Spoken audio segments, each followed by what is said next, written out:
There we are. So, just one more time for the record, can you confirm that you are okay with us recording your audio and visual for our website archive? Yep, sounds good. Awesome. Then, if you don't want to answer any of the questions, it's not going to affect your inclusion in the archives. And our goal is just to further gather information on people's thoughts, emotions, and behaviors during the pandemic. So, if you could just share your first and last name, your age, your profession, and where you're based out of. Yeah, Olivia, I'm 23 years old. I'm a pharmacy technician and I work at a in South Portland, Maine. Awesome. Can you describe what a typical day for you is like before the pandemic started? Just walk us through your day-to-day procedures and schedule. Okay, yeah. Yeah, the pharmacy technicians are kind of like, I guess, the ground level workers. Um, you know, day to day, like there's like a lot of different like little jobs we kind of just switch between them. So mostly what I'm doing is either like accepting prescriptions and putting them into the computer from people in person, or like ringing people up and getting their prescriptions for them, or like actually putting together the prescriptions and like counting pills and like calling people and doing insurance stuff and stuff like that. um, so yeah, we usually kind of like switch between like the different roles throughout the day, depending on like how busy we are. I usually work like an 8 or 9 hour shift typically. How much are you working now? How have your hours and shifts changed? Um, like right now, I'm actually in quarantine because someone I live with tested positive, Mhm. and I also have a couple symptoms. So I've been in quarantine for 2 weeks, so I haven't been working. But before that, basically, like since the pandemic, like really kind of got into full swing, we've been like so crazy busy. We've just like had a huge influx in like the volume of prescriptions that we're getting, and like the number of people coming into the store. So like I definitely have been working more hours since then. Like every day my the lead technician is like, can anyone stay late, and like asking people to like come in for extra shifts and stuff. So I've been trying to do that to help out, but yeah, it's really just been like insanely crazy busy since the pandemic started. And while you were working there with all these crazy orders and stuff, how were the customers' behaviors and attitudes towards you? um they're definitely like freaked out and like a little more like some of them were like a little more rude than usual, which like I get to a certain extent because like I know people are like freaked out, especially people who have like family members and stuff that they're worried about. And like part of the reason that we got such a huge like influx in prescriptions that people wanted to get filled like was not even like directly related to people being sick from the virus, but just like people being afraid that they wouldn't be able to get their medications. um, so yeah, so people were definitely like, you could tell that they were freaked out, they were upset because obviously things were happening, like we couldn't get all prescriptions filled on time because we just had so many, and like some of them are on manufacturer back order, and we haven't had like face masks or like sanitizer or rubbing alcohol or any of that kind of stuff for like months, and people are like, how can you possibly not have this stuff, and like people just being like quick to get like annoyed and frustrated. So it's definitely been like a noticeable shift in like the atmosphere of people coming in. How do you address these customers that might be accosting you for these things that aren't necessarily in your control? um it can be kind of frustrating. I've done a lot of like retail type jobs, so I'm like pretty used to dealing with potentially rude people. um Sometimes it's really frustrating because like, yeah, like you said, it's not like, a lot of times it's stuff that's like just completely out of our control.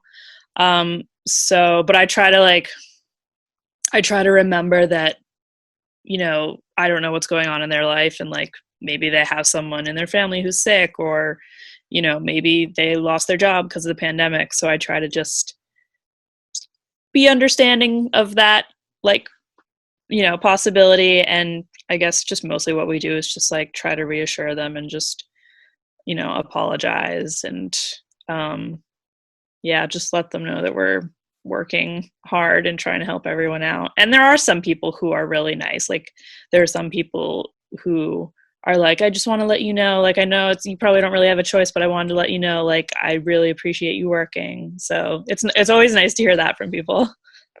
Do you hear that a lot more often or less often than you used to? Definitely more often. Like I don't know if anyone ever said that to me before the pandemic. And like since the pandemic, people have said it. Like not a lot of people, but like some people. But like definitely, I don't know if anyone ever really like said it that directly to me before the pandemic, because it's kind of, I guess they kind of just Yeah. like took it for granted. Like, oh yeah, pharmacies, they're here. So What about your coworkers? How have their like attitudes and behaviors shifted since this has started? I'm sure they're reeling from maybe you being out in quarantine. And have you had any other coworkers get sick or? we haven't had any other coworkers get sick, like specifically with the virus or like been exposed to the virus. A couple weeks ago, I guess it was more like maybe 5 or 6 weeks ago, before I was quarantined, like, um, I was sick with what was like presumably a cold, and I had like another coworker who was sick, and like, we were being extra careful because of the pandemic. So like anyone who was sick like wouldn't come in, and then obviously like that puts, um, a lot of like pressure on everyone else, to like pick up the slack, and like, my lead technician asking if like anyone else can like come in and cover shifts. Um, so I think just like all around, it's definitely been stressful for everyone, especially like the pharmacists, um, because yeah, they just like have to deal with a lot, and like the pharmacists work like 13-hour shifts most of the time, like just like standing all day, and like even on like a normal day before like the pandemic, like they sometimes like would barely get to eat all day, which is like Mhm. terrible. So I imagine that they're like extra stressed. But yeah. So people are stressed, but like we have like a pretty good team there, and we're all kind of like helping each other out. So it's been okay. Um, I assume you guys are using masks and gloves and all that jazz. Have like these new precautions and protective measures you've been taking been, I don't know, like a burden or maybe just something out of the ordinary for you that might be hard to get used to? It's definitely hard. Yeah, so we are wearing we didn't so for a while, before things got really crazy, the company like didn't provide us with any PPE. Um and then like recently, like a couple weeks ago, they gave us like a limited number of like masks, and gloves and stuff. But since there's like been a shortage of masks, they were like, basically like depending on how many hours you work a week is like, how often you get to have like a new mask. Oh, um wow. yeah, and you can't like bring it home in between shifts, you have to leave it like at the pharmacy. um and yeah, so that's obviously not ideal, because ideally you Yeah, would be getting a new mask. I'm sure Yeah. that's very concerning, like that you don't get enough personal equipment that you can't even like get new fresh stuff. Like, Yeah, it kind of sucks. Yeah, so and then like pretty recently, like since I've been out and quarantined, I think they made it like mandatory for people to wear them. I think before they were like, you can wear it if you want to, and like these are the rules about it. But now it's like you have to wear it. mhm. Um, so yeah, so that's kind of annoying. Obviously not ideal. We also have like we had to make a bunch of other changes, like, We have these like plexiglass dividers in front of like all the windows and all the registers and stuff. And oh, so the governor of Maine like passed this executive order like that controls like how many people can be in a building of a certain size at a time. Hmm. So now we have to have someone at the door counting the people who come in, and we have to like we can't have automatic doors anymore. We have to like open them individually for every single person. Oh man. I had to do it once, and it was just like the most boring thing I've ever done. But it was just really annoying. So yeah, so that's been annoying. We have like all this like neon tape around the store, like showing people where to stand so they don't like stand too close together in line and stuff like that.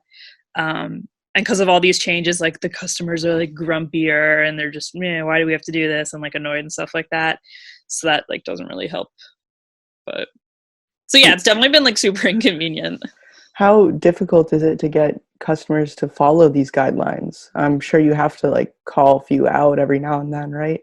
Yeah, they're doing it much more now, like now that um like the rest like like it's kind of like more people are generally like more like, oh crap, like yeah, this is a pandemic and this is like a problem, we should like maybe listen to the CDC.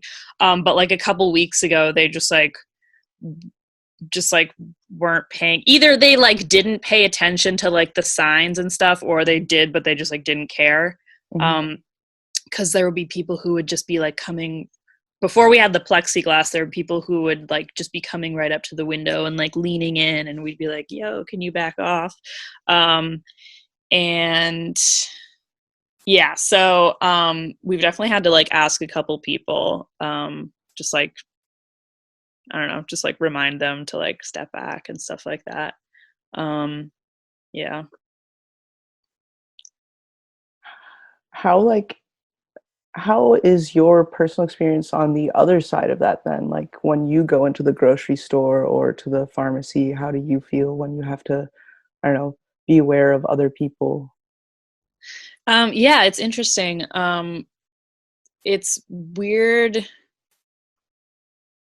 It's weird going into like a grocery store, because it's kind of like, I don't know, it's kind of like a similar vibe but also different, because a lot of the people in grocery stores are getting like essential food and stuff. um and like sometimes I feel bad for like, well, I haven't been there in like 3 weeks because I've been quarantined, but before then I was like, oh my god, do I really need to be at this grocery store? Like maybe I should just go without because I don't really need this stuff.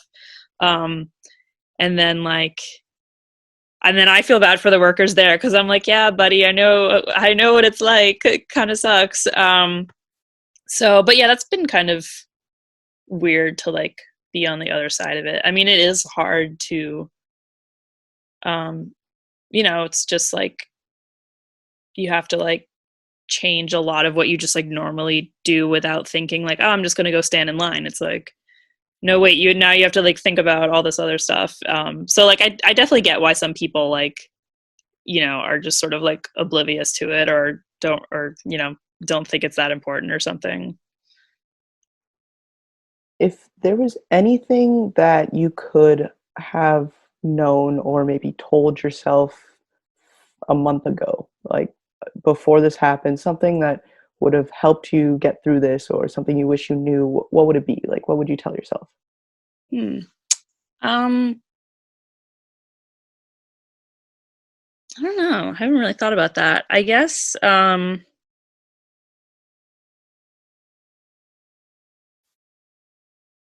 don't know. I mean, I guess it would have just I mean, it would have been nice to know. I feel like probably most people feel that way, so they could have been prepared. But um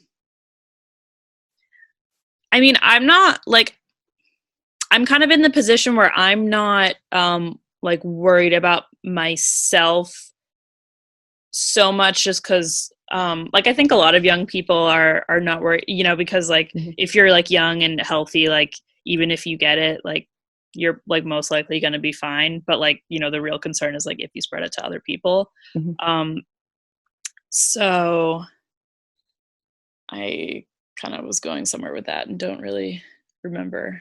Um, What if I rephrase the question like, what would you tell someone 50 years from now if they were going through a similar thing? Like maybe there's another pandemic a few years down the line, they're looking back on historical events like this one. What do you wish you could tell those people?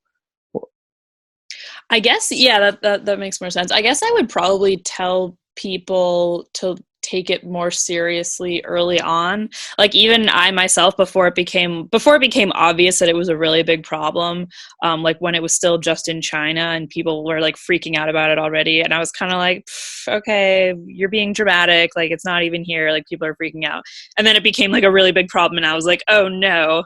And yeah, I guess, and there's definitely like lots of people who still aren't taking the like regulations and the CDC recommendations seriously. Like, I mean, the last time I worked at CDC, there were still people just like coming in without a mask, like being right up next to other people, like not even coming in for like essential stuff. Like they would just come in and like get some candy and leave, and I was like, you're kind of endangering people, but okay.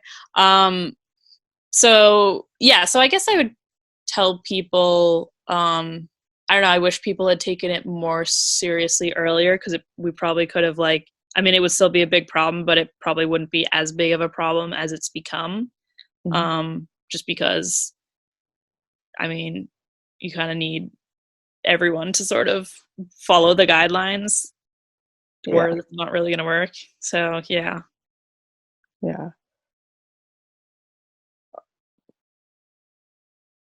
Are you gonna do anything differently once you like all the pandemic stuff's over? Like, do you think you're gonna do anything differently in your day-to-day life than you did before?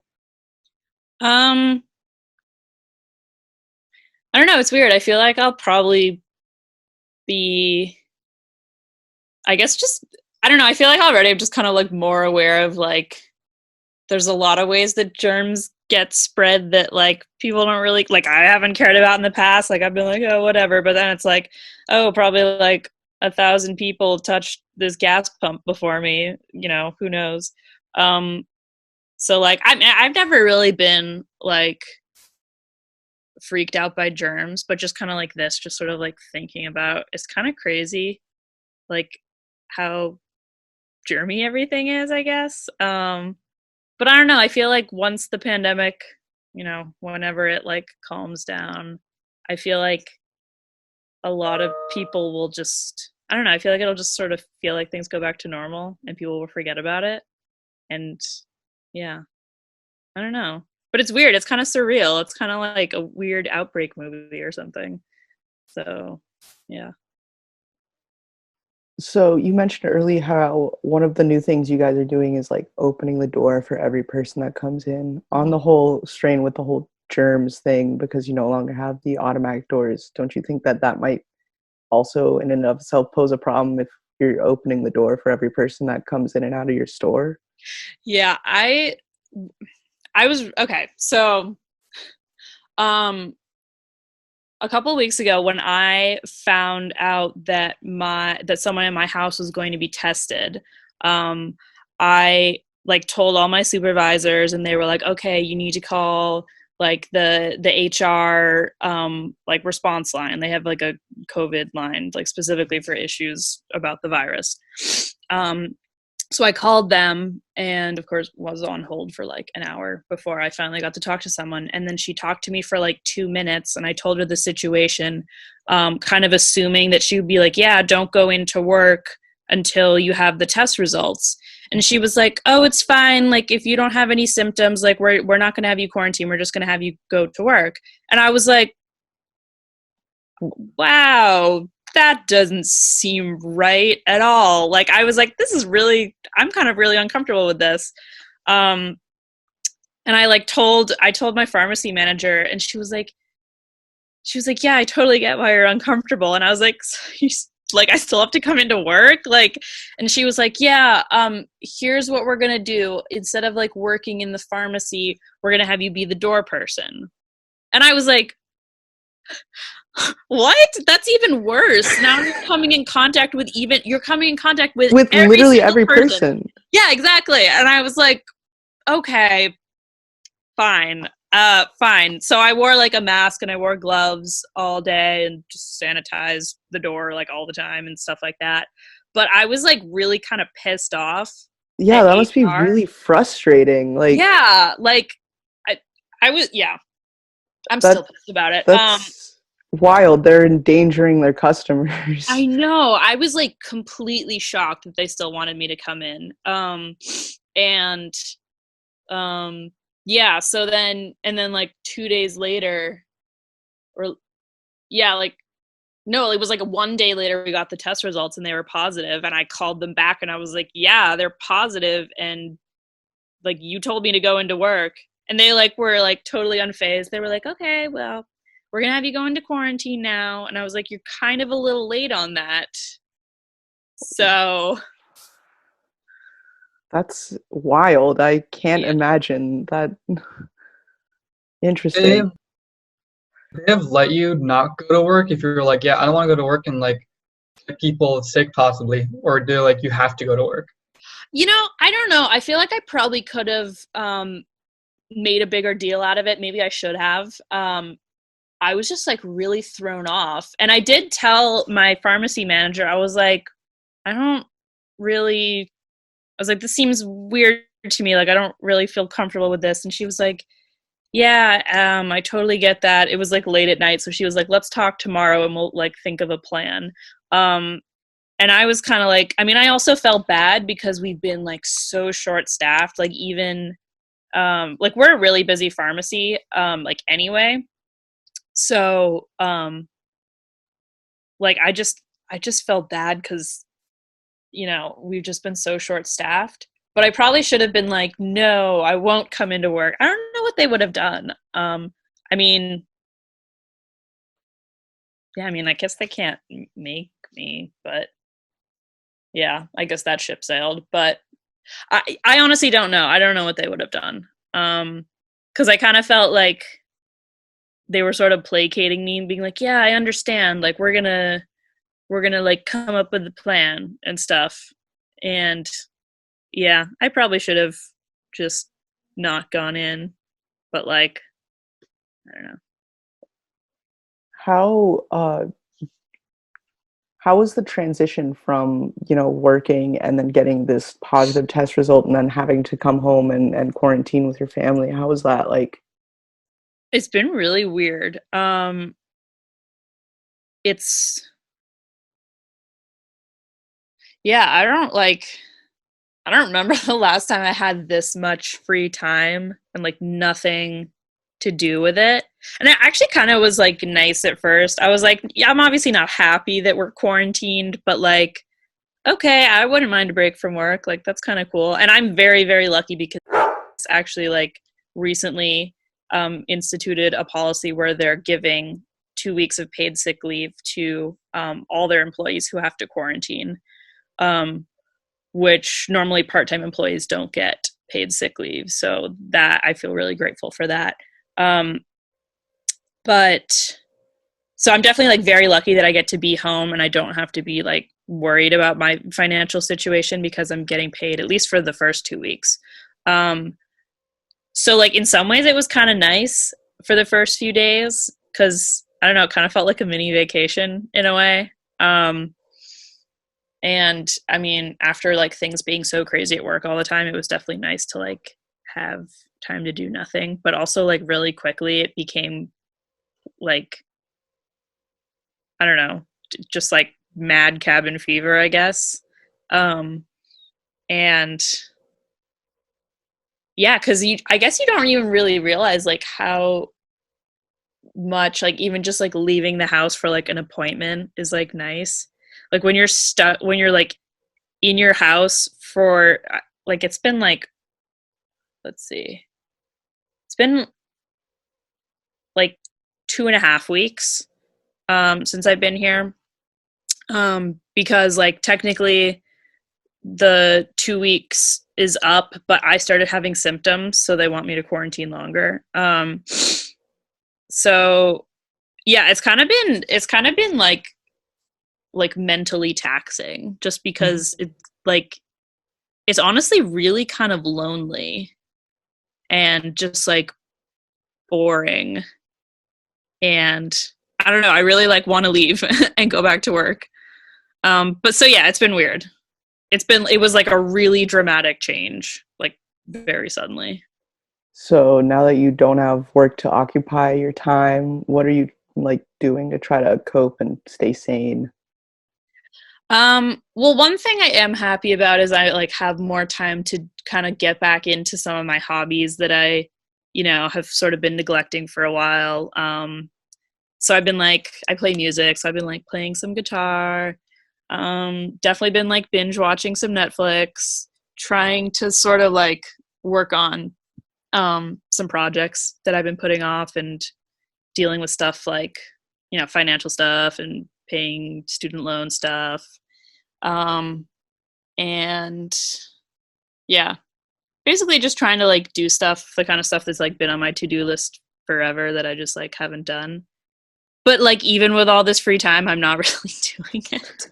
So I kind of feel like I don't really know what the point is, but yeah. Yeah, that's a pretty common trend, I think, with Yeah. most people stuck at home. Yeah, and I kind of feel guilty about it cuz like I mean, like obviously there's people who are like still working and like being potentially exposed, and then there's people who can't work because like they got laid off or their job closed or like they have to be home with their kids and like they're not getting paid, and like a bunch of people aren't even getting unemployment because they just can't process all the claims. Um, so I do feel really lucky that I can be home and like be with my family and still be getting paid at least for 2 weeks. Um, so I like probably shouldn't complain about it, but yeah. All right. Well, Jack, do you have any other questions? I was going to ask some, but then you asked them, so worked out. Cool. Nice. I think that covered about all the bases. That was a lot of good information. It was actually really interesting to hear how it's handled the whole situation. That's bizarre. Yeah.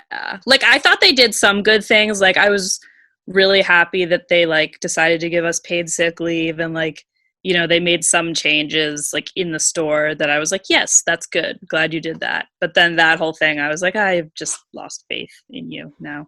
So. Yeah, it seems like they took a step forward and 3 steps back. Yeah. Yeah. Yeah.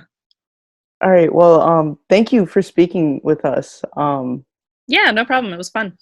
Yeah, and we'll let you know how the archive goes, and once the website's up, we'll send you a link so you can take a look at everything. Yeah, that'd be awesome. Good Yeah. luck with your other interviews and putting it together and stuff. Thanks. All right. Talk to you later. Cool. Bye, guys. Bye.